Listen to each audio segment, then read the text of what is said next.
Archaeologists in southeastern Turkey have unearthed carved stone animals that shed new light on how prehistoric people told stories. A fox, a vulture and a wild boar, each about 3.5 centimetres tall, date back some 11,500 years. They were found in a small container covered with a stone lid, with each figurine's head placed inside a limestone ring. Archaeologists believe the trio, discovered at the Karahantepe archaeological site, is the first known example of objects being deliberately arranged to convey a narrative. Telling a story undoubtedly brings to mind storytellers. Engraving them on stone reveals the existence of masters and artists. But perhaps most importantly, it proves that the communities who knew those stories had a shared memory. Therefore, or to put it another way, people who entered these buildings saw those stories. The stories they knew within the building they entered, within these private and public structures.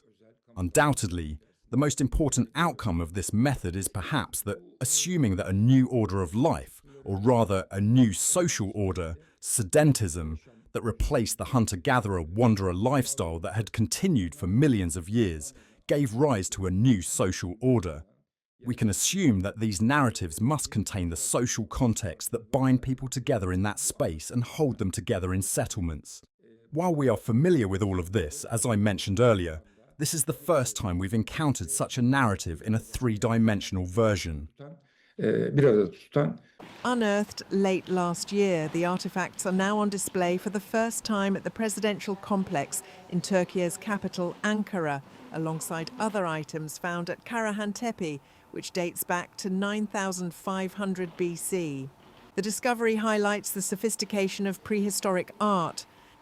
When modern people compare themselves to the past, they always place themselves at the top with this progressive approach as the most modern. Consequently, they approach their predecessors with a somewhat disdainful gaze. This is one of the most unhealthy aspects of modern societies. Places like Karahantepe and Göbekli Tepe offer a good opportunity to remind us of this. They demonstrate just how accomplished people were in art and narrative 12,000 years ago. Karahantepe is one of the earliest settlements of the Neolithic period. Nearby, Göbekli Tepe, a UNESCO World Heritage Site, is believed to be the world's oldest. Both are part of the broader Tas Tepeler project, which includes multiple Neolithic settlements across Turkey's Sanliurfa province where excavations are ongoing.